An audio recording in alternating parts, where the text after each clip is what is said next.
Okay, the purpose of this lecture to give you an overview of the kind of research that I like doing the most and that I'm most interested.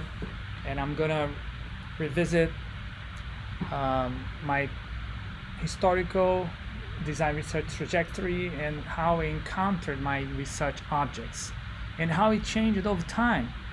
And that's important for you as you are becoming a design researcher and finding objects to deal with. And then you may ask right away why you're talking about objects instead of talking about subjects or topics or themes. Well, you will see along my presentation that I have a theoretical background that emphasizes objectivity as much as subjectivity, and the interaction between them is precisely where my kind of design research is situated. But to begin with, I prefer to start with objectivity rather than subjectivity.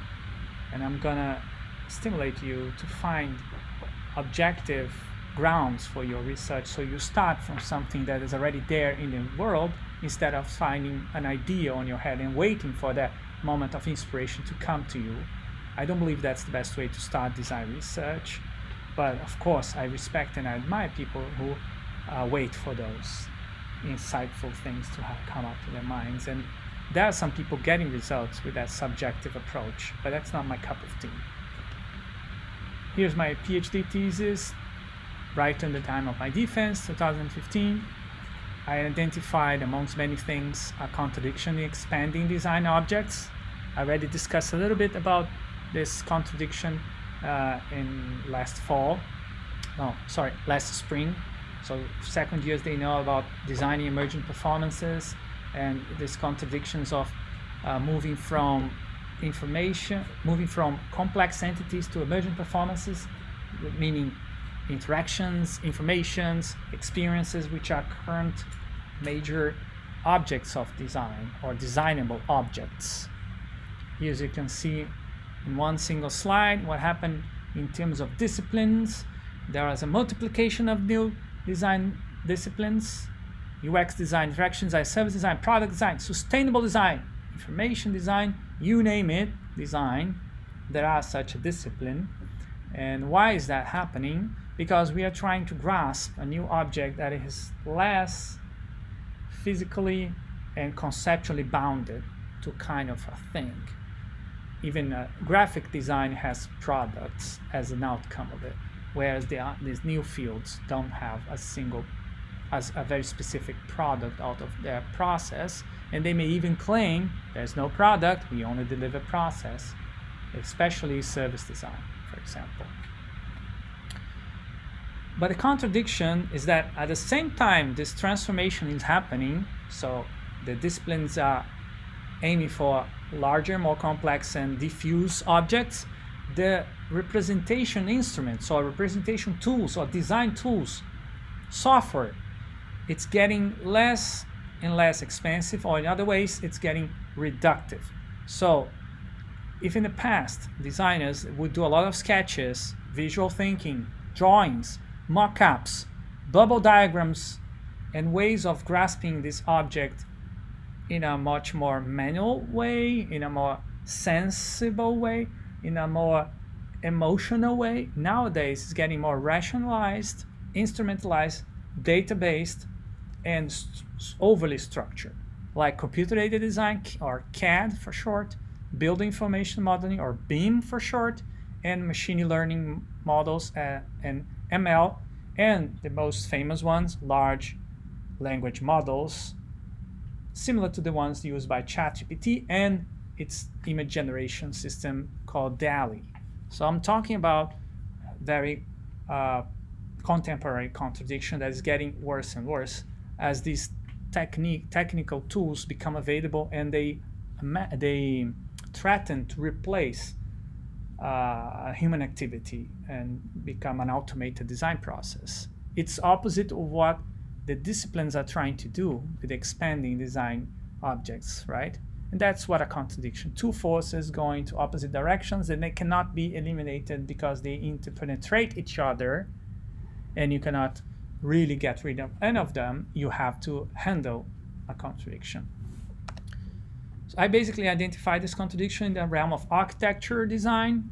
I focused on this transition in the last 400 years when the construction side was the design object and there was no drawings and visualizations before builders started to build cathedrals. Then when the professional trade became compartmentalized with the definition of the architect role as a kind of a leader or thoughtful as intellectual behind the design, then the paper sketch and later on the drawings became available.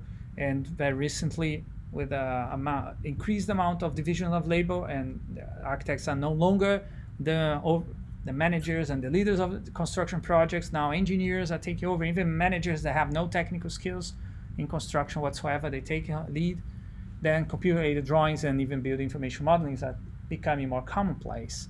And as I mentioned before, this is reducing the humanistic potential of architecture. It's being a common topic of complaint in literature, in practice conferences, but they don't know what to do about this. And in design research, we have some ideas. So I basically started to approach this contradiction in my research through many different ways, because in the end, this resulted into failing to account for people's needs, especially people who didn't have a say in their project, like they were not considered to be stakeholders, they were non-holders or users or even non-users or unwelcome people, just right so.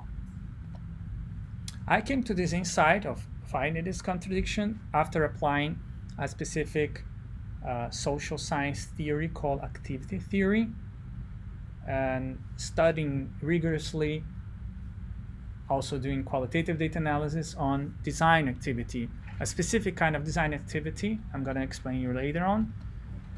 Before I characterize the concrete setting of my research, I want to give you an overview of this theory because I'm going to use this theory to present my data. So you need to understand the model behind it. I cannot go too much in depth into that. Unfortunately, we don't have time for that in this research and practice initial course. Maybe in the second research and practice course in this year, we may go deeper into activity theory. It's important that you give me feedback if you find this important and interesting or relevant for you. But it can be used for organizing qualitative data analysis, but also for prioritizing your design activity. Anyway, the model says the following. Every activity has some basic elements that are interacting amongst themselves, and they eventually get into contradiction. Sometimes a subject trying to transform an object, which is the basic unit of an activity, cannot find a proper instrument, or the instrument does not fulfill that goal of transforming the object in a proper way. Then you have a contradiction between subjects, instruments, and objects. Many times you have multiple contradictions, not just between those elements, but also subjects against the rules, subjects against division of labor, objects against rules, objects against a community.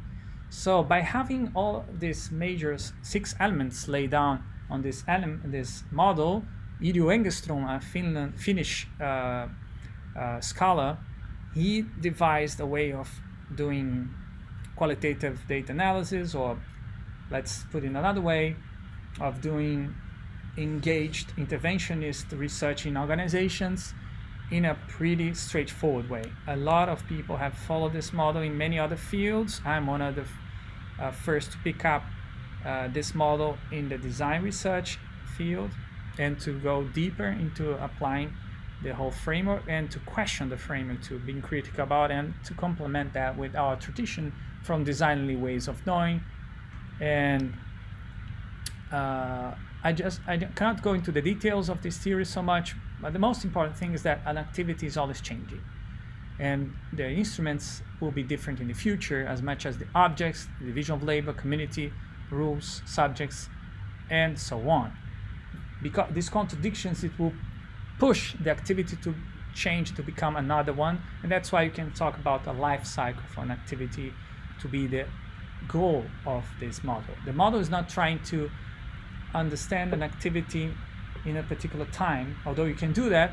The best usage of it is to survey the activity many times in different, and then you show the difference across history. So you show that an activity was performed in that way in 10 years ago, and now it's performing this way. Or you may use even a smaller time scale, like how the activity changed over months.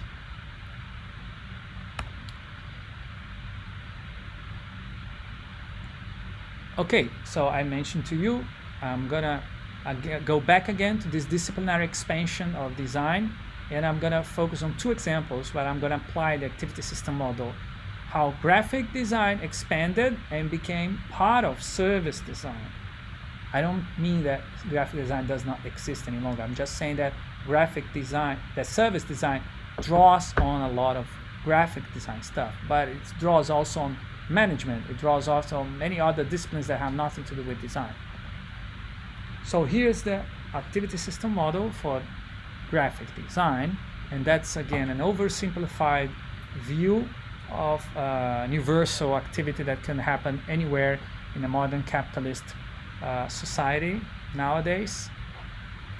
It used to be the case that graphic design was done with pencil, paper, but increasingly cameras, digital cameras, Photoshop, and even artificial intelligence are becoming instruments of graphic design. It's easy to understand an activity starting from instruments because it's very objective, but you have to define who's doing that. And then the second element of looking at an activity is who's using those instruments, and then you see, of course, designers using those instruments to do what they are transforming, producing, offering to society.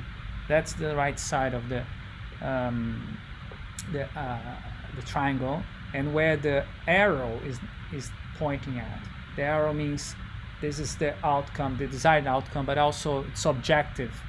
So activity is oriented towards an object, and that object is visual communication. So basically graphic design is trying to transform visual communication, and that's one of the reasons why this program is called Design and Visual Communication, and in the past was called graphic design. So now we are trying to figure out what is the object, and so what is the most essential thing about graphic design it is object. But beyond that, what is the context where graphic design activity happens? Well, it's a context forged by the design community that has desktop publishing as the major division of labor, where one designer designs something and prepare a file, closes a file, and send to a printer, a publisher, a manufacturing workshop that will get that thing executed, and there's very little direct communication and dialogue even between designers and producers. That's a division of labor that only became available because of desktop publishing, digital file management, and so on. But on the other side of it, you also have to acknowledge visual principles like the Gestalt perception rules identified by German psychologists, pretty followed by modern graphic design, and color theory and many other principles that are used for creating what is recognizable to be professional graphic design, in contrast to indigenous, in contrast to popular, in contrast to naive or amateurish design that you can find on social media or on the streets, which are not considered to be known design. But that's just how graphic design established itself as a professional activity. Service design has a different history, and service design is not just performed by by professional designers. It's also performed by providers, service providers, and users, and they collaborate. Participatory design is a common division of labor, meaning that those three subjects join forces to design a service. And the reason for that is that service is not a product that can be delivered and transferred from one step to the other of this production chain, of this factory line. You can't produce a service through a factory line mindset or organizational scheme norm. You need to have people caring for each other in the human relationships. It's very important. That's how service design adds up to management and service marketing. They bring the participatory design. And then we use a lot of instruments that you are familiar with, like sticky notes, diagrams, workflows, messy visualizations. We read and discussed a paper this week that was precisely comparing how service design researchers use qualitative data analysis materials to make sense of what they are trying to understand, the users' behaviors and activities, and how different that was from, for example, product design. So service design is definitely closer to your experience here because our MXD program craves co-design. So we really try to build up. We are not focused on services here, but it's definitely an area where co-design can be 100% applicable and generate incredible results for organizations and society at large. It does not make sense to do co-design in every project, so you should know there are some things that once you see them, hey, this is an interesting potential service design object. For example, community may talk about a problem they have, and you may frame that as a service design object that needs to be redesigned together with all service providers, users, and people responsible for delivering that service. All right, so what you're gonna do here is design research in general. You may end up finding a service design object, but you may also find a graphic design object still. The most important thing is that you understand the design research process and the difference between design research and design activity. So design research aims to produce new knowledge. It's not about producing designable objects like a service or a visual communication. Design research is similar to science. It's closer to science than to design activity, I have to say.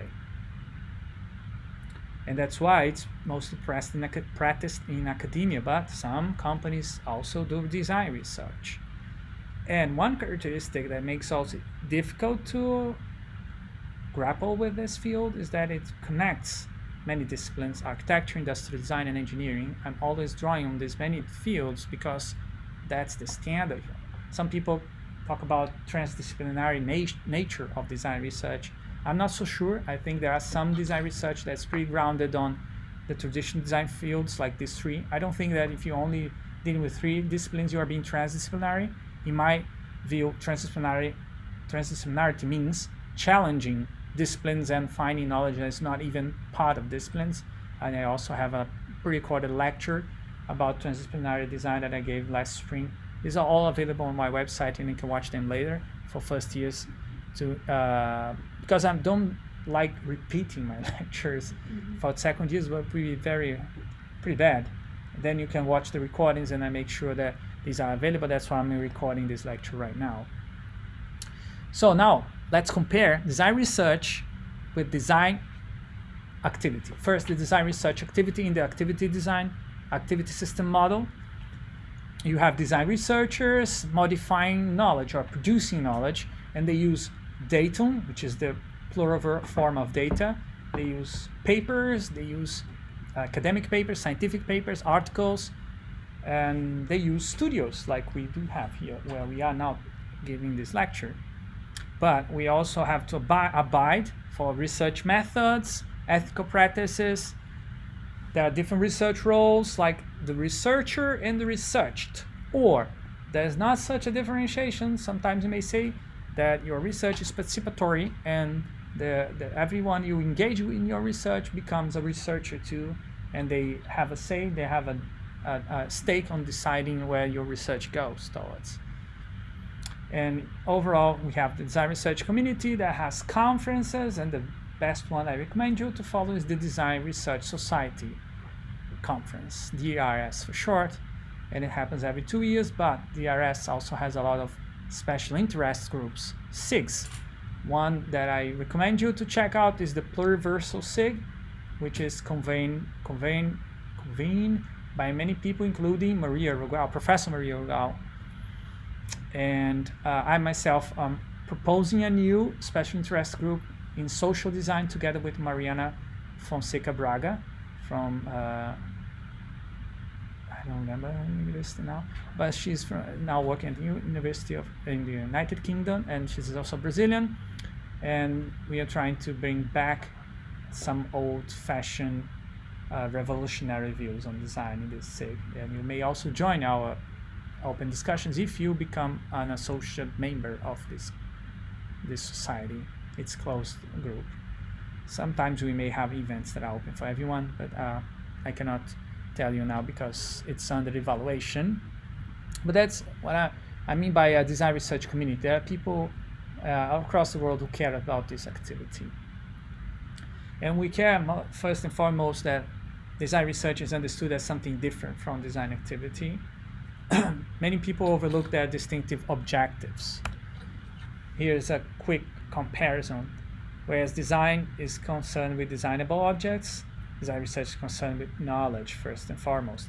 We may use designable objects, but just as a means to get to knowledge. And the tools of the trade are in design, whereas the scientific tools are in design research. We may adapt qualitative data analysis methods like grounded theory. We may make grounded theory more creative, more fun, using Lego series play, for example, to convey emerging themes. That's one of the things that Hien is experimenting in her research. But in general, design research is research-driven, discovery-driven, and design is more like applying things that already exist and not generate new knowledge, unless in the form, in the shape of new objects, because objects also embody knowledge, but design research is about generalizable knowledge, objective knowledge, knowledge that can be explained through lectures, written down into books, published into papers, and so on and so forth. Understanding design research, therefore, requires considering more than one kind of activity. So you cannot just say design research stand on its own and ignore design activity. They interact. And for that matter, I need another model from the activity theory framework. This is the interconnected activities model. I'm not going to use this one because you can connect activities in so many complex ways that will make the analysis very complex. I'm just saying this exists, and you can say, for example, that the rule of an activity is an instrument for another activity. You can say that the object of one activity is to define the rules of another activity. For example, that's what legislation does. Legislation defines rules for other activities. But I'm not going to do this now. I'm going to do something simpler, which is finding the most important connection between activities, which is the shared object.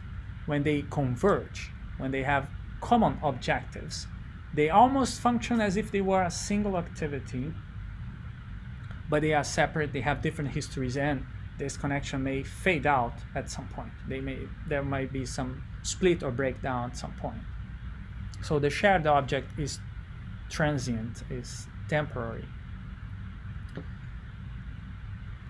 Again, all of these models I'm showing to you, they stem from the work of Finnish scholar Yrjö Engström, who works in the field of adult education and organizational learning. And that is an author that Azadeh is reading as part of our individual study. So if you want to know more about Yrjö Engström's work, you can talk to Azadeh. But coming back to design research and design research literature and applying that model, we can see that design research is an activity aimed at producing knowledge about, for, or through design activity. So there's these three possible connections between design research and design activity, according to Christopher Frayling, who wrote a very historical and important article about these three different ways of doing research in design. We also discussed this article last spring, and you can also check out that article online and talk to your fellow second years if you are first year and you're curious about this. But I'm gonna go over the most important aspects of this distinction, because I'm gonna apply this activity system model to convey and explain, perhaps even in a better way than Christopher Frayling did in his article, what's the difference between research through design, about design, and for design. Let me start with research about design activity, which is the easiest to understand. In this case, the design researchers are producing knowledge about design activity, which is another activity, meaning that the object of design research is design activity. And that's why this bubble is including the whole design activity of designers designing designable objects. So their connection is through some kind of distant view. Design research is taking a stand and making design activity more strange so that you can research that. Many design researchers are former designers, or they still move from one activity to the other. They commute physically or mentally. And this is known in design research as design studies, design thinking, design history. All of these sections in design research, they are researching design activities of others. You may even research your own activity. It's possible, but it's a bit weird. It's hard to make that distinction if you are in both activities. What is most common in design research is research for design activity, and also research in industry. If you see design research in industry, there is a high chance that it is research for design activity. In this case, design researchers produce knowledge for another design activity, but that activity takes that knowledge as an instrument, or as a rule, or maybe as a division of labor. Most of the times it takes as data. So you basically do the research and you deliver the qualitative data analysis, or you deliver the design data analysis. For example, all of these images that Hien is producing with her MFA research, she could present this to the faculty body and say, hey, this is what I found after studying MXT program, fix it. That's research for design activity. And we will have to redesign the program based on the data that she's presenting to us. This is known as data-driven design, or user experience research, ethnographic design, design for innovation. There are many names for this, but basically you have two different activities that are connected by one specific element. Now compare this to the shared model application to two different activities, and notice that now the second activity has its direction towards the center, converging with the design research. And both of them are interested in producing knowledge. They may be of different kind of nature, but it's a shared object. The instruments may be different too, but they're still trying to transform the same object. So design researchers use designable objects, and scientists use scientific instruments if they are collaborating to produce a shared object. This is a possible research through design activity in which a physicist collaborate with industrial designer to try out a new nanomaterial for making shoes that are biodegradable, or shoes that have a better resilience according to weather and temperature changes. This is a kind of a typical research through design. You have to design the shoes, you have to try out the shoes, but you have to use knowledge from physics to make it viable, to enable those features that you are seeking. So that's co-design. I didn't include in this list, but you can definitely see there. It's a scientific co-design in this case, or a multidisciplinary, interdisciplinary design, transdisciplinary design. But the most established fields that refer to research through design is interaction design, speculative design, and participatory design. They are all constructing something amongst different activities in society. What you see here looks cool. You may say, hey, I want to do that because it matches conceptually what we do here in our program, but you should be aware that that does not happen automatically. You cannot make a shared object or say, hey, here's my object, do you want to share that? No, it happens from both sides. You have to expand your object here and the other side has to expand the object there, and they meet. And to track the expansion and transformation of the design research object, I devised this model here. It's still a work in progress. I have to think about and develop further. But basically, what I'm saying is that a research object goes through at least 4 phases or moments in its life. And they are recurring moments. Motivation, when the object is motivating researchers and an activity to follow up and transform it. Confrontation, where the knowledge, the object is confronting reality, in this case knowledge being confronted with reality. Transformation, when this object is transforming itself, transforming knowledge in this case. And reflection, when this object is being reflected within itself. Let's see how this cycle unfolds into my PhD project from 2011 to 2015. I'm going to use this, I know it's a bit old, because I have it documented extensively and I can quickly find materials to share, but you could apply this to many other design research projects. In the beginning of my project, it was all about healthcare facility design. And Venams told me I had to produce knowledge about how architects, engineers, healthcare experts design hospitals. That was my initial research context and goal. And that cycle went on in that phase. I'm going to describe some of these activities, some of these actions that happened there in that moment. So in motivation, typically you investigate your positionality, you disclose it, you look at literature review, you write literature yourself, you formulate questions, you answer them, and you relate to data in a creative mood. So you create data sources, you select them, and you use them.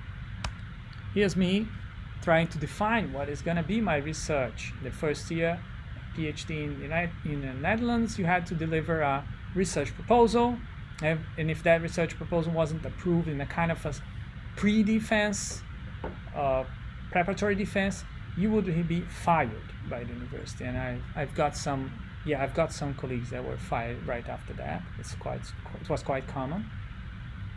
And you had to deliver a very good, convincing research proposal. Therefore, I spent months on this. It was a big deal, right? Each one of those icons you see on this image is a clickable map that you can open and see many more icons, and you can see nested maps, one inside each other. That's the basic environment for an issue-based information system, an IBIS. I'm using Compendium here, but there are other systems that support the same kind of, let's say, supercharged mind maps. It's not a mind map, it's much more, because it's a mind map inside a mind map inside a mind map. Mm-hmm. And of course the goal here is to grasp consciousness, not just mind. But never mind this discussion. I just want to show you a little bit how the research questions start to become more concrete by the time I revise them many times and show to other people, get feedback from them, especially my supervisors.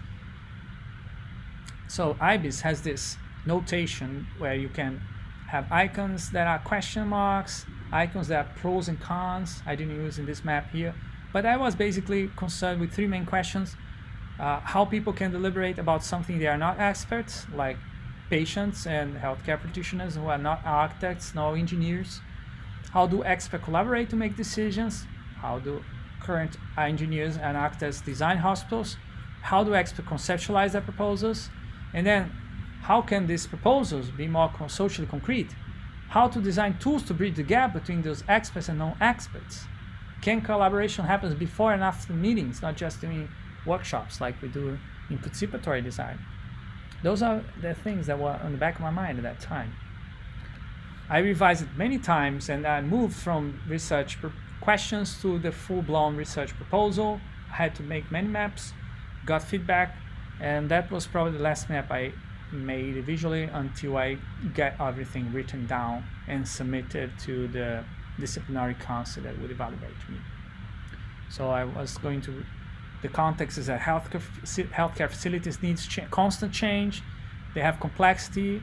It doesn't work to change top down. Then you need a theory that explains bottom up process like activity theory. And that's how I basically constructed the basic tenets of my research. I was approved after quite some questioning from the disciplinary council. It was very hard to convince them. What I was doing was sound research. I was really stressed out. And main reasons that in the first year before I wrote my research proposal, so I finished by between 2011 2012 my research proposal. As you can see on the right side of this graph, you see the activities that I collect, the notes I collected from field studies or going to construction projects are very few. If I compare to how many articles and papers I wrote notes about, or the moments I was writing research questions. Each one of those research questions you saw on the last slide is one dot in this visualization. This visualization is not so much about content, it's trying to convey the rhythm of my research activity and the concentration points. I started focused pretty much on reading, and then I moved towards doing some field studies, but very little, just some brief interviews, attending conferences, talking to people who work as engineers, architects, and so on. And then I spent a lot of time defining my research and doing the research proposal and so on. So you see that at this moment, I was only doing that, this threshold of evaluation moment. And then after I'm released from that, or I have the green go light, then I start to delve a lot in each of these tracks, and then I make a lot of connections between them, which makes my research construct stronger and stronger. I had to confront all of these ideas, and as soon as I could, I got into field studies. You could do participant, bystander, or self-observation field studies. But the most important thing is that you follow process as they unfold.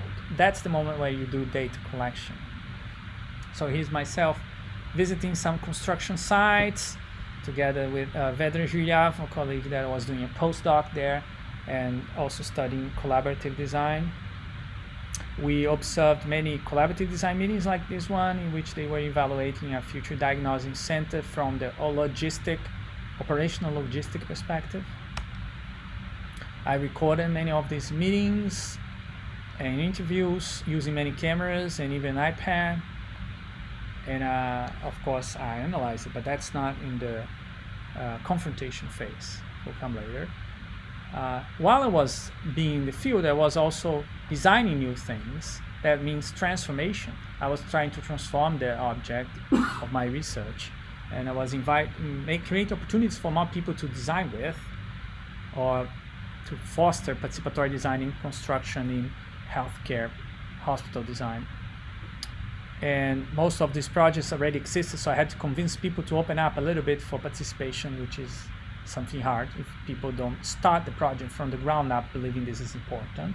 But in the Netherlands, that's not so difficult, because they do have a quite ingrained democratic culture, at least in the workplace. They call it overlercultuur, or also podemodel, meaning that they like having long discussions and having everyone sitting at the table to decide what to do. It's part of horizontal hierarchical structures.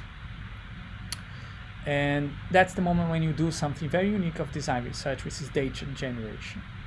Most of the times in qualitative data analysis, they won't talk about this phase, because typically social scientists don't generate their data. They just observe data being generated by others. Like you observe someone on the streets walking, and then that's your data has been generated by the people on the street. But in this case, it's a bit different, because the design researcher can design an experiment. So you can create some mechanism for generating observable data.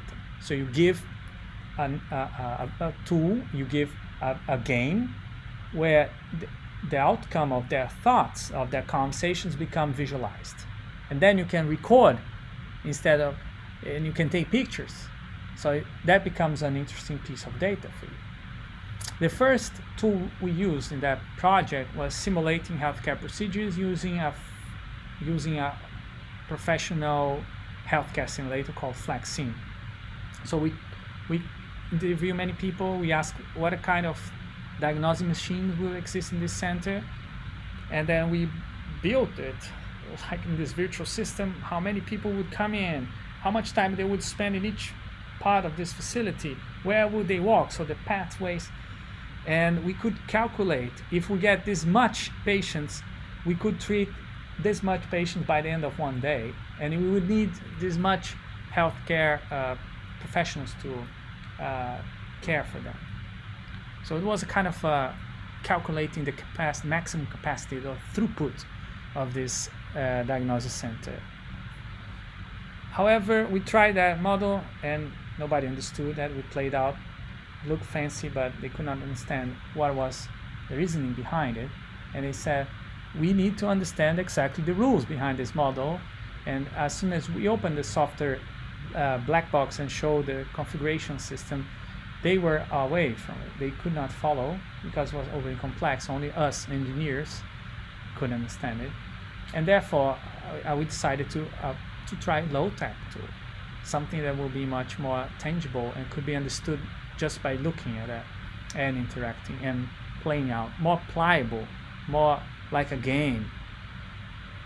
And that's the origins of the famous knitting game.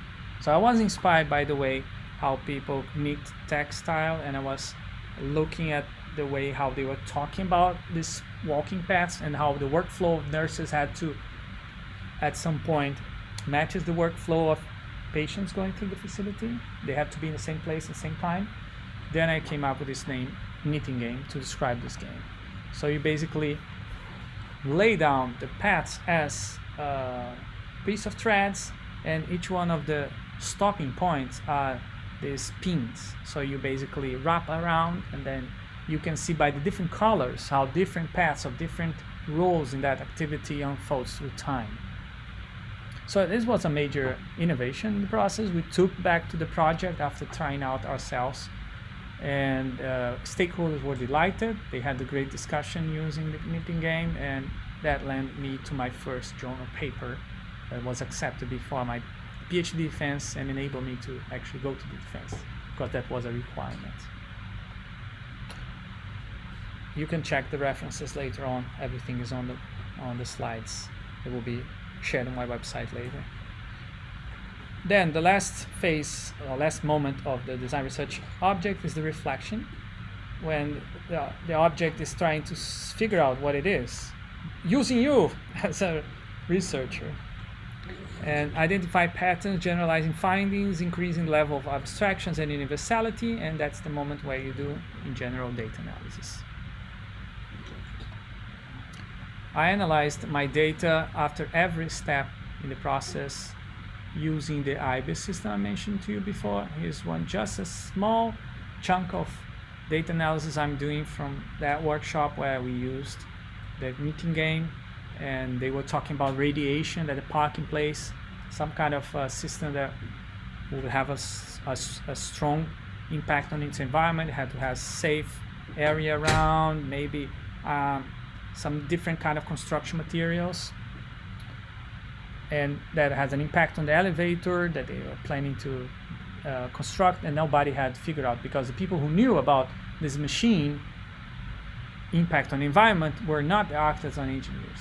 They were just healthcare specialists, and they did not tell, but nobody asked them.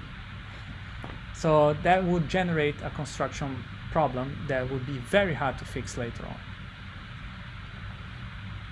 I theorized my findings using the same IBIS. After I put out the notes that describe what happened, I tried to explain why things happen in this way. Then I applied activity theory and production of space theory, which I'm not going to explain here, but I was really trying to find contradictions with all of that. And after finding those contradictions, I can look back of my practical aspect in this research, and I discovered I could generalize a low-tech to from low-tech to high-tech approach to visualization, which is something very much needed in architecture and construction. Not many people do that. They usually go straight to high tech, and they miss this opportunity of having this more sensitive human way of looking at data and understanding its basically underlying reasoning. So before you do the knitting game, and then you can input every data you got with a knitting game on this walking paths, virtual reality, or let's say build information modeling 3D system that matched visually.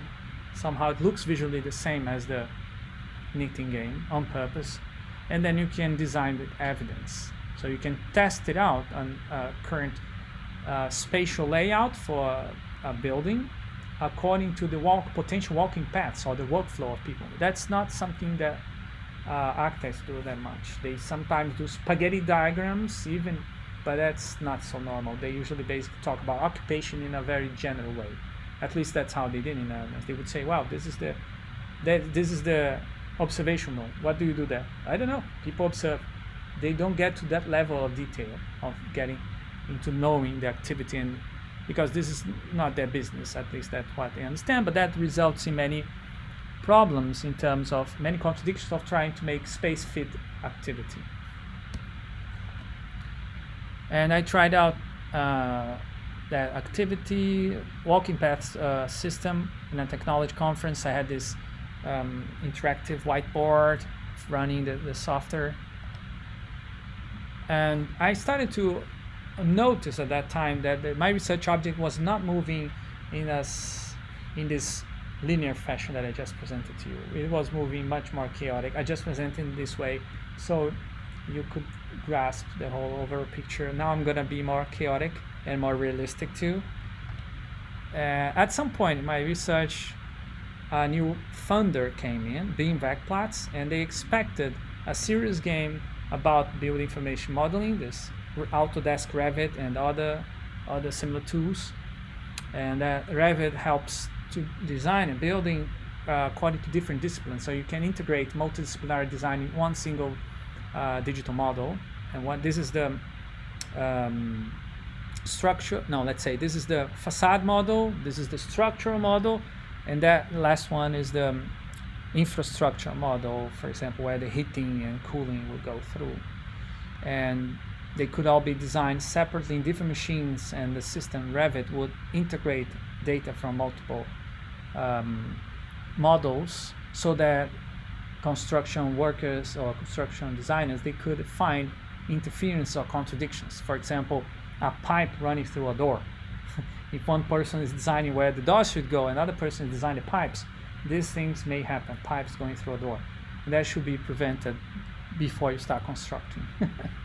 That's the one main advantage of using build information modeling, and that technology was new at that time. So they want a serious game to promote build information modeling, its advantages. I didn't want to promote. I wanted to feature contradictions.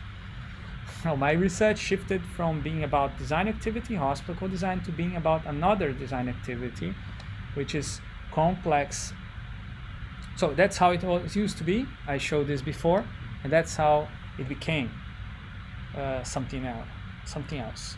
The activity was complex construction projects. I did not need to focus any longer on hospital design. But I decided to design a board game called Expensive Hospital, and I used hospital just an example of a multidisciplinary complex construction project where BIM would make a difference. Sometimes for the better, sometimes for the worse. So what happened is there was a reduction here. It wasn't an expansive move in my history of my research object. Instead of being about this human aspect, it started to be much more technical. All right, I accepted the condition because it's a funding situation. Like if you are funded to do something and you don't do it, then you lose your funding, right? You cannot avoid. So I started playing many board games and digital games related to my task, like BIM Hospital. Did anyone have experience of playing that? No, it's an old-fashioned hospital simulation game. It's very fun because it has like strange disease, like a person who is invisible. On the right side you can see. You have to treat that person to help that person get back to normal shape. It's a lot of fun, but then you see the impact of a bad hospital layout on the patient experience. On the left side, you see 1830. It's a very complex railroad design game. I learned a lot about capitalism playing this game. It took me 18 hours to go through the entire process, divided into 3 days, and understanding how, for example, the how shares works in this open markets, and brokers, what are the roles in building up companies and so on. What I learned from these 2 games is that you could represent something very complex through a board game. A board game enable representing contradictions in a very engaging, fun, and still complex way. Complex enough to be considered scientific. I attended board game fairs in Essen, in other places in the Netherlands. This is the biggest one in the world, I suppose. And there were, I don't know, thousands of people. It's really a big thing in Germany and other German-influenced culturally countries like the Netherlands. During winter time, people spend a lot of time playing games inside. And it's also, I would say, played by people that are against staying in front of the television and in front of the smartphone most of your day. People need to see, people want to see other people, and therefore they play board games. And now you're gonna see I'm moving quickly from these different moments, and I'm gonna use this bubble there just to you follow which kind of phase I am. But it's most important you understand it's chaotic and that's very unpredictable. I created 9 prototypes of my Builder Hospital series game, every time playing out different materials I could find in local office supply store or toy store. Every time I play tested the game with different people, I changed the game and I improved its design to express better the contradictions, the underlying contradictions I found on my field study. So this game was supposed to convey real scientific data in a fun way, engaged way, so people would not need to read a paper to know about my research. That was called Expansive Hospital. And after each time I play tested, I inputted the qualitative data I collected through my notes or through my recordings on the IBIS again. So as you can see, the IBIS played a central role in my whole PhD trajectory and still is. I still use the IBIS as of today. And at some point I used the board game to start transforming reality. So I brought it back to Beanwerkplatz, and I was a bit afraid because this game wasn't apologetic. It wasn't saying that BIM had only advantages. The game also showed that the person who holds all the information, who has the information in a system, in this game, the building information system is just a sheet of paper where you have some kind of data. On those corners you can see this sheet, and a person who would have that information would get so much power in this game that would at some point play around and negotiate based on the information and hide that information. Very common that people would hide their information sheets from others so they could use their access, their privileged access, as an advantage in any negotiation, and especially for blackmailing people. They would use that in a nasty way. And then they started to realize that BIM had a negative side to collaboration. It wasn't a 100% good system for enabling collaboration in a perfect utopian world that Autodesk Revit wanted to sell to them. And they started to get concerned because Dutch people are like that. If you present them a contradiction, they so quickly change their mind. So you can definitely have a serious conversation about, okay, how can we be more critical about using Autodesk Revit? That's what these people got from this playtesting session. And that was a moment of confrontation, confronting the knowledge I had about the construction sector with the reality of the experience of seasoned practitioners. And after testing that game with students, not with them, I didn't analyze yet that session. I analyzed with students, with construction management engineering students. And I developed a visual method for finding shared objects and the spaces around them. Cannot tell you so much about this now. I just want to point out to another paper that came out of that after my PhD was defended. And that was a moment of reflection, theorizing and generalizing my findings. The expensive hospital was featured in the Dutch Design Week exhibition, one of the most important European outlets for design work. So it was considered to be a design object besides being a design research.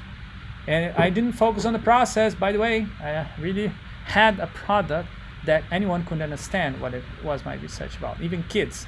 That was the most interesting aspect of this exhibition, having kids understanding my PhD research. Yeah, that was very fulfilling. After validating the game for hospital design, I started playtesting with people with no construction background, still in the Netherlands, and later on I defended my thesis in 2015, but I still kept the object within me. I felt like this was bothering me. I wanted to continue doing research on that topic, and I got new motivation when I returned to Brazil. And that was the moment when the object started to expand again. I recovered some things that I missed in my PhD, some lost threads. I could pick them up. So I returned to a hospital, and in that hospital I play tested the game during a major organizational change process. And the practitioners, they were so excited. They were mostly nurses, doctors, managers. There were no engineers or architects there. They were so excited to see the reality represented there. They say, wow, can't we use this game to redesign our activities here? And I said, no, because this game is just representing activities in a very broad way. If we want to dig deeper, we need another set of open-ended games, flexible games like game storming activities, pretty much like we do here in this room all the time. And the blindside game that we see on the right with the known unknowns, this is one example of a game storm activity. We didn't use in this case, but we used many others. So I facilitated and observed several of these sessions, and I was surprised to see that they got motivated on tackling the contradictions that really prevented them from expanding further their healthcare activity and improving care for patients. This is an overall view of the games we played. Some of them are custom tailored, some were drawn from that famous game storming book. At that moment, I understood that expansive design was definitely a transformational approach to design research, and transforming organization was its main outcome. So the objects started to become shared again with these healthcare practitioners, and again, this did not happen automatically.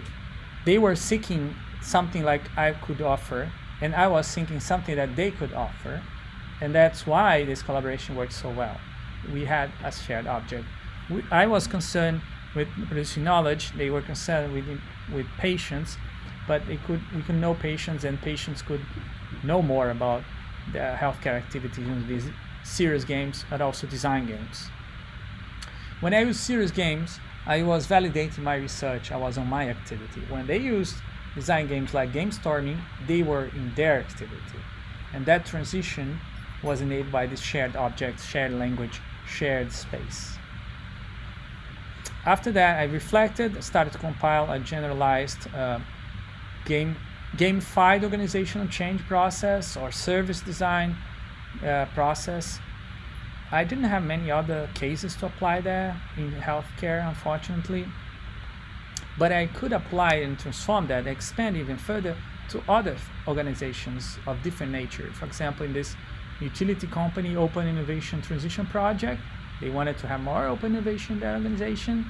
We played many of these game storm activities to find the underlying contradictions and use that as a force, let's put it another way, use that as a power to change the entire energy sector to become more distributed and based on several actors connected by a smart grid.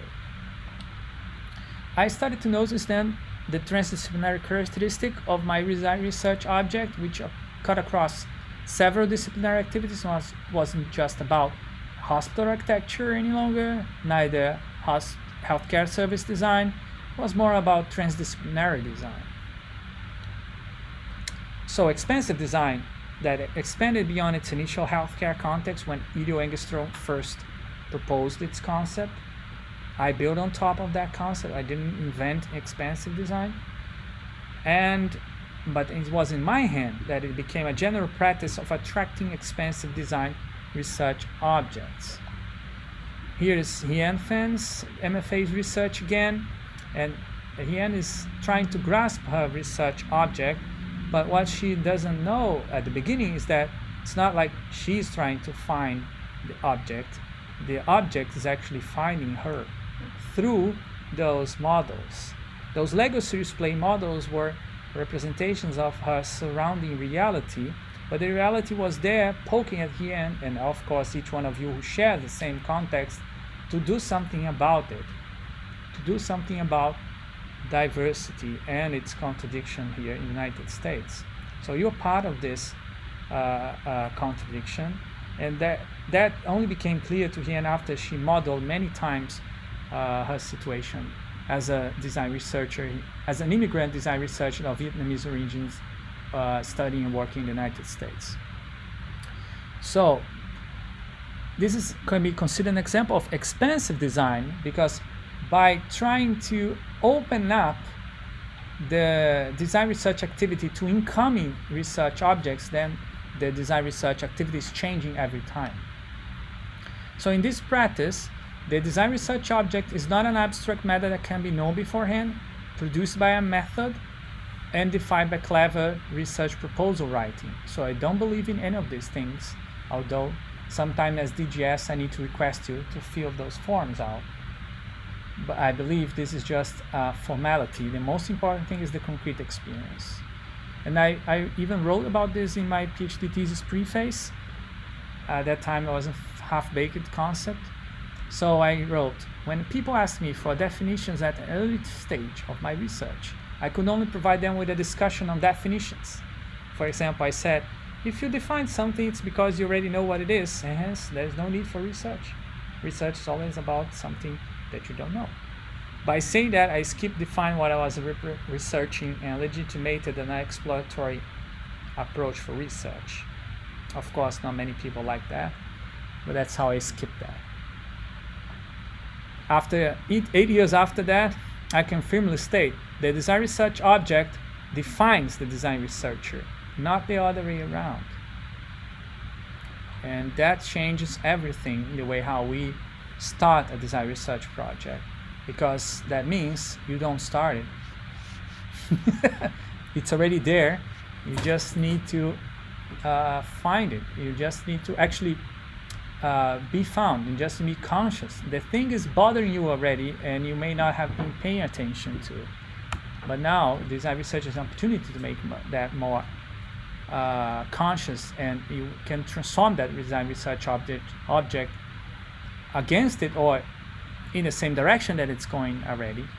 So every design research object, and now I really take the etymology of the word object, is an objection to the current world. Every object, for example, if I say this object, this table, then now nobody pays attention to the entire room. I detach this table from the entire room, and it becomes an object of my perception, object of my speech. But as soon as I stop talking about the table fades back into the world. So an object is something that is bothering people because it's detaching from the world and telling, hey, I need to be changed. It is a problem to be solved in design research lingo, and it demanding us to position ourselves in relation to that. We cannot remain indifferent to design research objects. But here's the catch. When an object motivates me enough to investigate it in depth, it is because I am part of the world needing change.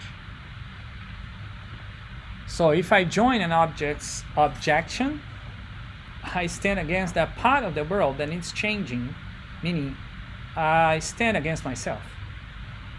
So I need to change.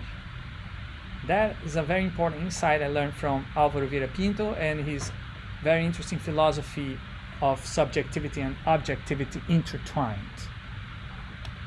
Henceforth, my existence as a design researcher is being as well as becoming with the world. Not just being in the world, as philosopher Heidegger posed before, and that many people have built ontological design and even pluriversal design on top of those ideas.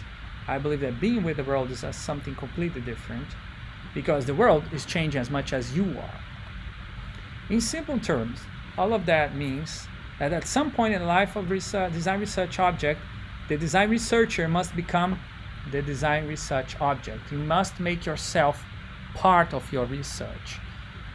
And to remain authentic to the spirits I embody, with that I mean I'm very inspired by the phenomenology of spirit of Georg Hegel, I need to consider myself as part of the problem and its solution, and I need to object to the objects that object me from within myself. I need to find their contradictions as part of my being. I need to see that not as objective entirely, but also subjective phenomena. And that object, I have to see that as impacting my collective existence, putting that existence at stake. And when I say collective, I mean people like me and people unlike me. People who share some spaces or history, and that can be endangered by those research objects. So, in the next slide, I'm going to share what are the current research objects that bothers me, that put my existence at stake. Systemic oppression, far-right extremism, climate racism, digital colonialism. So if you're going to approach me to share your research, you should know that these are the objects I'm mostly concerned with. So you should have a research object that has connection to those. Otherwise, I might not be the best person to help you with that. However, everything I said so far works for any kind of other design research object, right? This is just my personal situation right now. In sum, if you haven't found the design research object yet, look around for the objects that already have objected your collective existence. Objects that are bothering people like you. Maybe they are not bothering so much you individually, but if you look at collectively, which kind of person you are, what you are that is being challenged, that this object maybe don't want you to be. Anyway, the object is definitely a contradiction in this perspective. And that contradiction can be, as I mentioned, climate racism. For example, you can be very much afraid of hurricanes. That's something common in here in Florida. But you may be worried because you may have to pay higher property prices, higher rent because of the hurricanes. Even if your property is not damaged, the property is being damaged at the coast in this state impacts the property prices of all the Florida state because of the way how insurance is now being funded by the government. Once you start to learn this, you see that, well, yeah, climate racism really does exist. And what's happening here in Florida is that basically the white privileged people who can afford to have houses on the coast, they have their insurance paid by non-white people who lives in the inner side of the state, who have less income, who pay property taxes that fund the insurance for those who could not pay insurance, just because the insurance went so high because of climate change. So it's very complex, but then you start to realize that my existence is put at stake. I didn't know about all of this. I just knew that I was paying ridiculous amount of price for my rent, and one of the reasons is that housing price needs to be very high for the state to profit more with taxes, because they don't charge income tax, but they charge incredible amount of property taxes, and that is converted, of course, into rent. All right, folks, what can design research do to transform these objects? I don't know. It's up to you. That's your call, at least if you're going to work with me. And these are the references. You can find them on my website later on. I'm gonna go through the process of transcribing using Whisper, then adding with some help of ChatGPT, and then publishing on my website in a few days. Thank you. If I have questions later on,